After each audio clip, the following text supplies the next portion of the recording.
Ready na ba kayo? Tingnan natin. I'm so excited! Yay! Wow! Hello everyone! I'm here to unbox yung ating in-order na Shure LXD. Ito po, pakita ko sa inyo yung product ng Shure. So, ano to? Dual mic na siya. And SLXD means digital. So, tingnan natin kung gaano kaganda to. Ano? Buksan natin. Samahan niyo ako bukas. Kasi we will use this to another church na pinuksan ng Lord dito sa Batters. So, tingnan po natin. Ang maganda po rito, kasama na niya yung SM58 na cardioid dynamic handheld transmitters. So, cardioid na po ito. So, ang ibig sabihin po ng cardioid ay yung mga sound niya ay talagang nasi-shield na niya yung mga katabi. So, tingnan natin kung gaano kaganda to sa loob. Let's see. Yan. So, may kasamang manual, user guide, at may handheld body pack. Pero hindi po siya kasama dito yung body pack. Meron na rin po tayong ganito, Shure. This is not the first time na gumamit ng ganitong brand. Pero ito pong specifically model na SLXD is first time lang natin na magkaroon ng ganito. Ayan po, meron pong public safety restriction. Yan, user guide. Okay. Ready na ba kayo? Tingnan natin. I'm so excited! Yay! Yay! Let's see. Wow! Tingnan natin yung mic niya, oh. Very nice yung mic. Wow. Elegant. At talagang meron pa siya ditong screen. Ayan po, may menu. Maganda po siya. Maganda. Tingnan natin yung mga battery niya. Yung lalagyan ng battery is okay as well. Mukhang mamahalin talaga.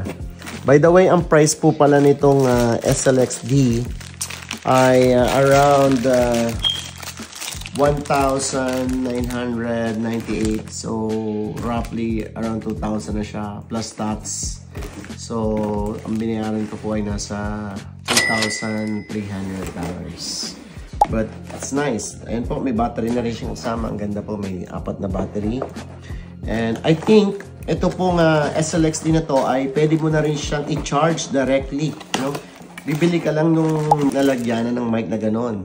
So, matcha-charge na siya directly. Pero kailangan mo nung lithium battery, if I remember correctly. Ayan po, ito po ang transmitter. Yes, ang ganda niya, oh. G58 po, 2 mic, pero I think more than 5 channels to each. So, pwede mong pag-ibahin ng channel para hindi sila nagsasakupan ng frequency, which is good. And also, rack mountable din po to. Pwede nyo siyang i-rack.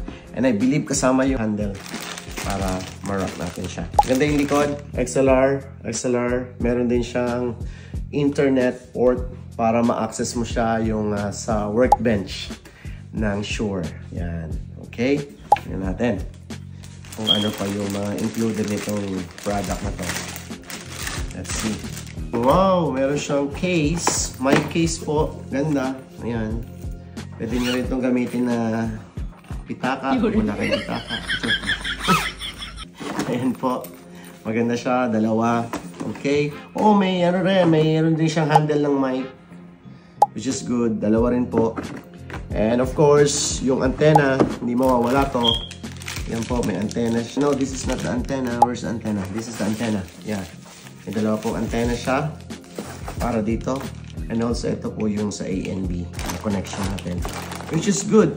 Meron din po mga coupler na kasama. Which is okay din. Pero, it's not needed for now. And also, pang-rack. Ito po yung pang-rack. Okay, oh. Ito na yung kasama niyang tenga para ilalagay na gano'n. Yay! So, I'm very excited to use this. And I will let you know po, siguro part 2 ng video, kung ano ang pakikita ko po sa inyo, kung ano ang performance nito. So again, thank you so much sa pagsama sa akin sa pag-unbox nito. So if you want me to create video like this, yan, mag-unbox po tayo ng mga technology, let me know po sa comment nyo. Amen? Sige po. God bless and see you next video.